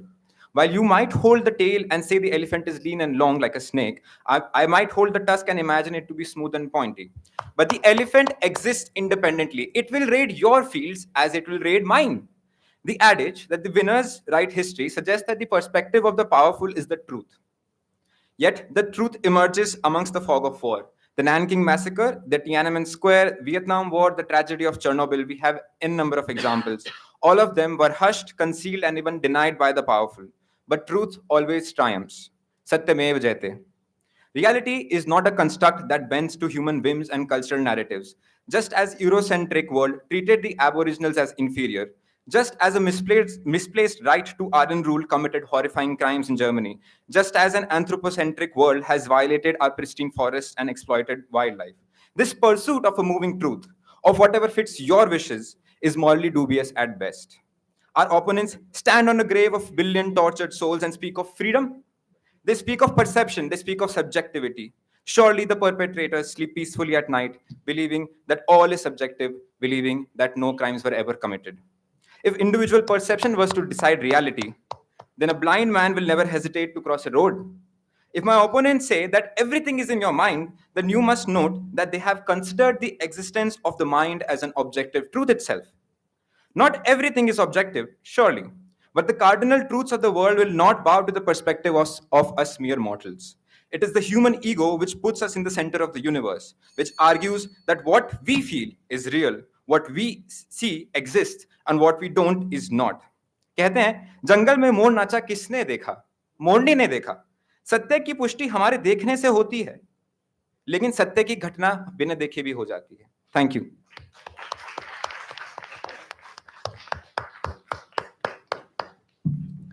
Thank you, Team 2. Now it's time for Team 3 to conclude. I invite Tehseen and Akash Puri Goswami to speak for the motion.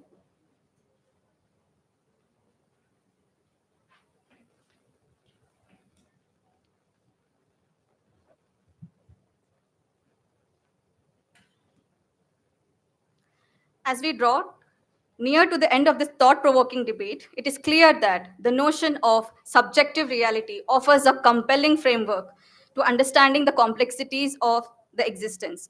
Throughout our discourse, we have explored the limitations of objective reality and illustrated the rich tapestry of subjective experiences that shape our understanding. Our friend said the good food in the mess served. The good food may be good for you, but not for else, right? The climate change is real, people say, but it may be subjective, either through an anthropocentric view or through an ecocentric view. But what about the journey of the Earth? It has 4.6 billion years ago, the Earth was formed, and climate change has been occurring throughout its journey. So, from that perspective, climate change may not be as it is the reality, but it is not the objective reality in itself. My friend said Europeans were objective. Europeans were held that they were not objective, but yes, they thought themselves as objective and as rational as ever. But the third world countries denied that fact, that they are not superior and they also have the right of existence. Subjective reality acknowledges the diversity of human experiences and the fluid nature of the truth. And I would like to repeat is the fluid nature of the truth. It embraces the idea that reality is not fixed, but rather emerges from the intricate interplay of experiences and interpretations. As George Orwell in his novel 1984 suggests that reality exists in the human mind and nowhere else. As Justin Gardner also says that there is no such thing as objective reality. There are only people who have opinions. Let us approach this world with curiosity, empathy, and willingness to engage in the diverse perspective. Let us embrace the beauty of subjectivity, celebrate the diversity of human experiences, and let us try to explore the mysteries of existence with an open mind and an open heart. The objectivity and the subjectivity, it is a journey. It is an idea of from being to becoming. In the end, we all agree to disagree, acknowledging that the concept of objective reality is merely an enigma, much like the infinite reflections that surround us while we are in the mirror room. As we step out of this room, we would be left with more questions than answers. But definitely, we are enriched by the intellectual journey that we have embarked upon together. Thank you.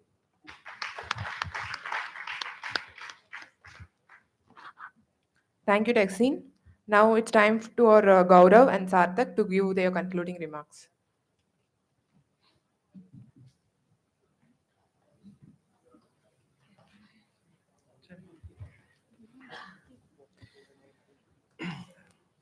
Sir, I could be wrong. I may not know the truth. My friend Gaurav also, he may also not know the truth. Shubham, Yoginder, Amit, Kartikeya, nobody may not know, none of them may know the truth, sir. But there is a truth. One objective, universal, irrefutable truth, sir. That is our argument. Sir, throughout this debate, lot of all my friends, they have proven it in their own way, sir. We have talked about, sir, the legal aspects of this debate, sir. We have talked about the social experiments, the social aspects. We talked about the scientific laws, etc., sir. Some points were raised, sir, but let's try to understand something. Bachpan mein, we used to play a game called Chupan Chupai, sir, where one person would seek other people, other would hide. If one person is not visible, that does not mean that person is not there. That means we have to find that person. He or she is hiding. It's the same thing with science. In the progress of science, we are finding the truth slowly and slowly. But there is an objective reality which is coming closer to it. Even about quantum mechanics, sir. Somebody raised a point about electrons' position being different, sir. Quantum mechanics only says that we cannot determine, Heisenberg uncertainty principle says that we cannot determine the position of electrons with certainty. It doesn't mean it is not there. That is a humility which we should have in understanding this thing, sir. We talked about ethical aspects also, sir. So concepts of right and wrong, that is objective. Fairness, kindness, empathy. So these are objective realities which we all live with. Like I empathize with Akash Bhai here. I empathize with all my colleagues here, sir. So they're humans. It is in their nature to argue and have diversity of opinions, sir. But what we're doing is we are confusing diversity with subjectivity. These diverse or so-called subjective experiences, they arise, they are based on real facts, sir. And facts are objective. So human race from the time of the great Buddha to the revered Nanak Sahib, sir, they've all tried in their own distinct directions and different ways, they're trying to find that truth. But they're all converging towards that central truth, sir. And that is what we should accept, sir. The whole discussion we have, everything we talked about. So I just want to conclude by saying this. जो दृष्टि है वो भ्रमिक हो सकती है. Our views might be hazed and blurred. हमारे दृष्टिकोण विविध हो सकते हैं. Our ideologies may be distinct, they may be diverse. But जो दृश्य है वो सार्वभौमिक है, sir. It is universal, it is objective, it is undebatable. Thank you, sir.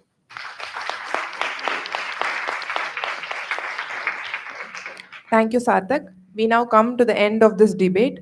Throughout this engaging discourse, the debaters have dwelled into the depths of the topic. There is no such thing as objective reality. With fervor and intellect, we witnessed compelling arguments, insightful rebuttals, and a commendable display of eloquence from all the participants. Let us take a moment to commend the debaters for their astute analysis and compelling delivery with a loud applause.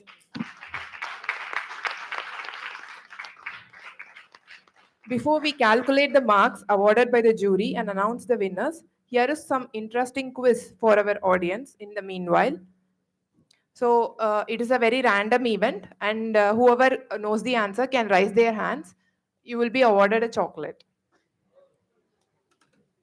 And any comments on the questions should be towards our protagonist, Apurv Singh. He was the one to come up with the questions. Thank you.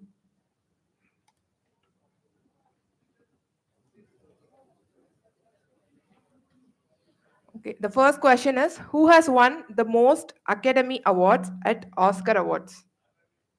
Please raise the hands if you know the answer. I repeat, who has won the most number of Academy Awards at Oscar? Please raise your hands. Arvind, what's the answer? No? What is... Yeah, it's correct. It's Walt Disney.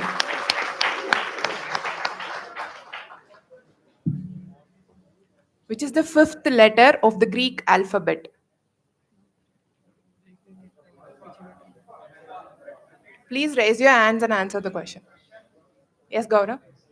Yeah, it's right.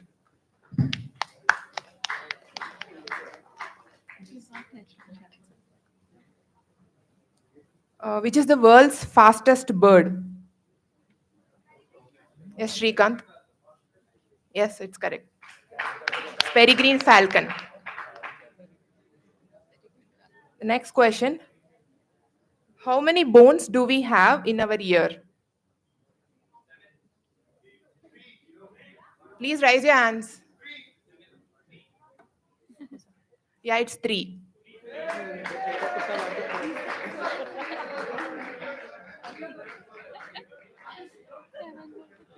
Which is the hottest planet in the entire Milky Way galaxy?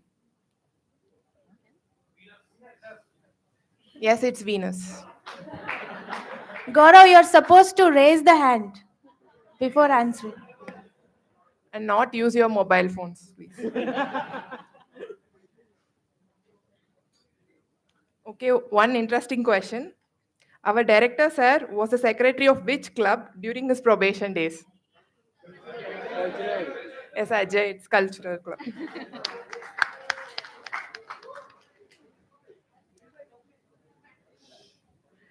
Which is the name of the coffee shop in the sitcom Friends? Yes, Shivam got it right. It's Central Park.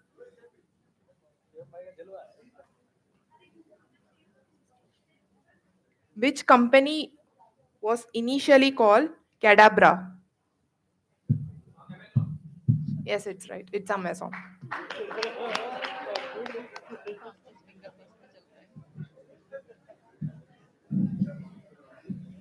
All-time most streamed song on Spotify till date.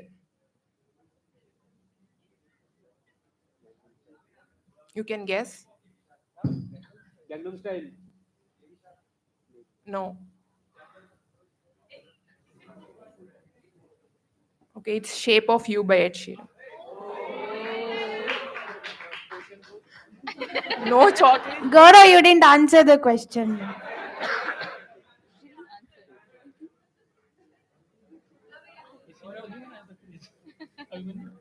Which company was initially called Blue Ribbon Sports?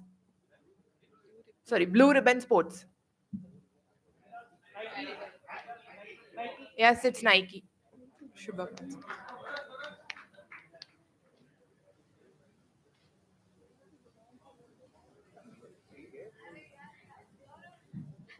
When and where was the first modern Olympic Games held?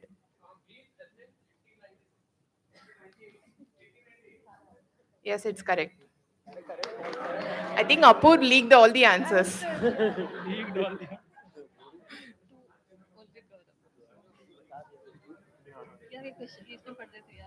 Who painted The Starry Night?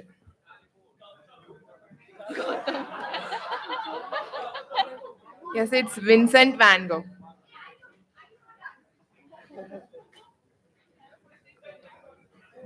One chocolate to Shivam also, he answered.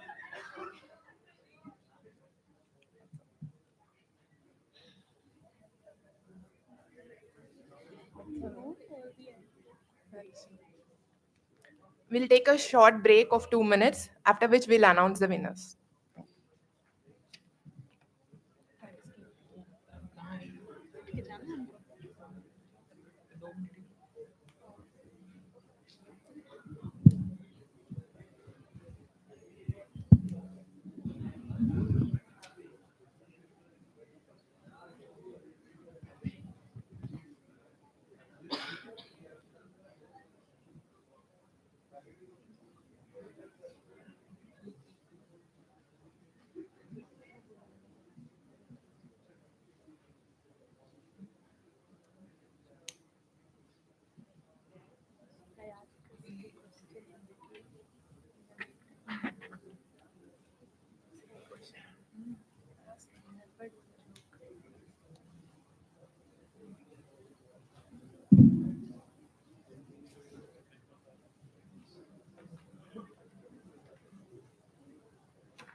Thank you for your patience. We will have the list of winners very soon.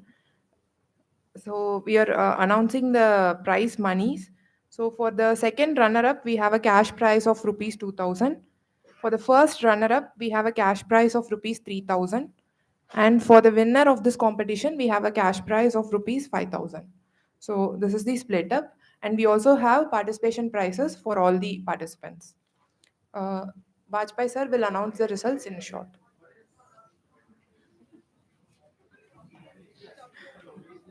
Your applause is the only reward you have.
Now I invite our additional director, Shri Rajkumar Bajpai sir, to announce the winners.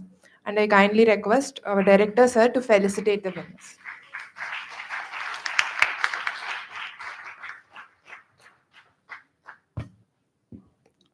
Thank you. Director IGNFA, Dr. Jagmohan Sharma sir, madam, my professional friends, esteemed participants, my congratulations on generating such a lively debate in such a lovely ambience. Debate, above all, teaches us how to disagree in the right spirit, and I think you have amply demonstrated that. I'm pleased to announce the prizes now. The second runner-up is Team 2 against Yogendra and Shubham.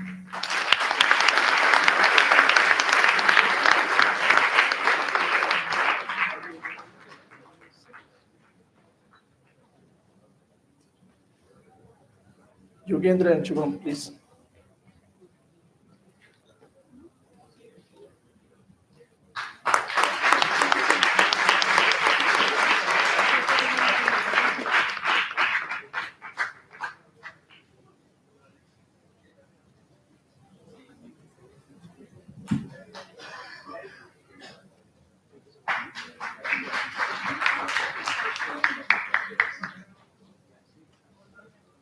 And the first runner-up is Team 1 against Kartikeya and Amit.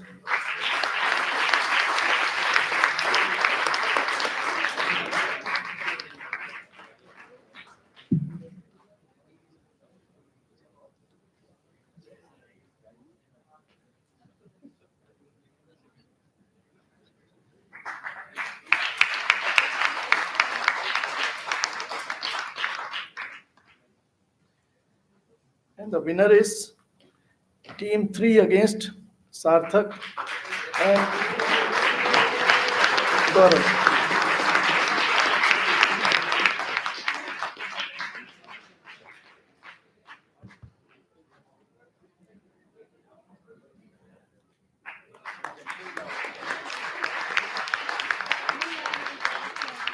Thank you. Thank you, sir.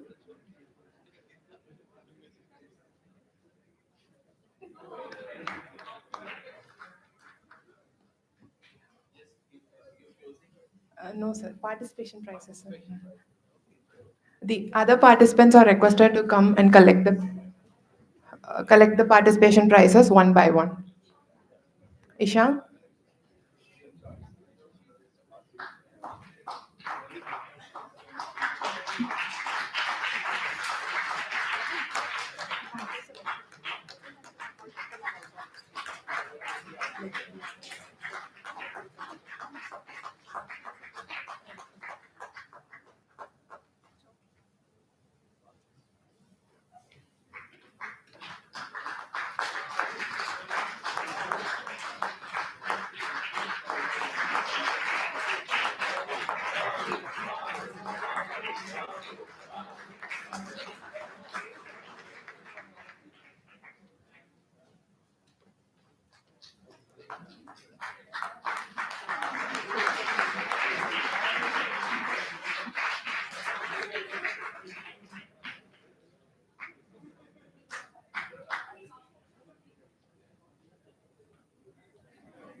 Thank you, sir. Now I invite our director, sir, to give a few remarks about the session.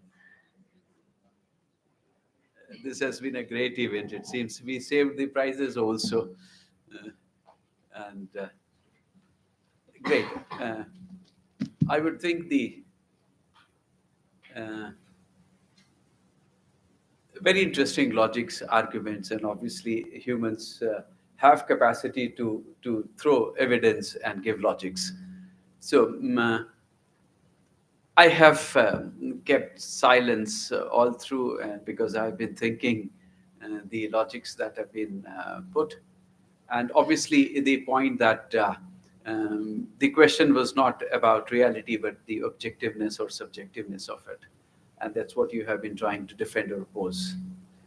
On the question of death, when death was told, people went into different realms. However, the only the episode of death was questioned, and the prizes have been distributed. At least the people here they would agree that it is it is reality. And if you say subjective or objective, then prizes you can think if it is what. But this debate was about more debating skills than say if the motion can hold or not hold. So it's been very interesting. And I found a lot of great articulation. I found different people are getting discovered. For me, this is an exercise in what we intend to deliver in the academy. And this is very encouraging because you're able to talk, you're able to articulate, you're able to maintain your patience and composure, and you're not off on anything, and that sportsman spirit in that sense is living, and that is what is of great happiness and satisfaction for us. And it has to be so because you guys are at not only educated and having qualifications which are very advanced qualifications, but also reached a stage in life wherein it seems you're taking the next steps now and would would hold the leadership in the sector. And that is what has been, in most cases, missing in the sector, in the departments, our ability to express and express with conviction and with respect, because this community, you would also become gradually more emotional about the issues that you deal with. And when it happens, and if you are becoming emotional, then it is seen. And actually, it's a good thing if it is seen, the conviction is seen, and people then believe you. But they may not give you that regard because of their own subjectivity. They are focused elsewhere. But if they are objective, they will regard this very highly. And that's how actually the forestry departments are believed in governments throughout the country, even for the things that are non-conventional for them. Say construction works, the construction of houses for communities in the isolated areas. So a great beginning, I would think. And I think having sat here with you, I have not wasted my time. I have invested this. It has lightened my job, because yours is the first batch which I have received in the academy and also would be seeing off in full. So you are very special for me. And I would want to have a very special relationship with each one of you, because the task assigned to us is to see that each one of you is a leader of the kind that country demands at present. So fantastic show, in my view. And that has put the whole batch in better regard. And it gives me also warning that in my utterances I need to be more cautious, given the level of information and the logics that you have. And I need to also measure up to what you do and how you do. And I'm taking that today. So very pleasant afternoon spent, very usefully. After we have spent this time, and today X number of you have participated. The next events, we would want all of you to come out and participate. I trust the literary club and the other clubs that hold events, they do so on more frequent basis. We do have times in the afternoons beyond the classes, that is 2:15 onwards, for these events. So overall, fantastic show. All the best to you. God bless.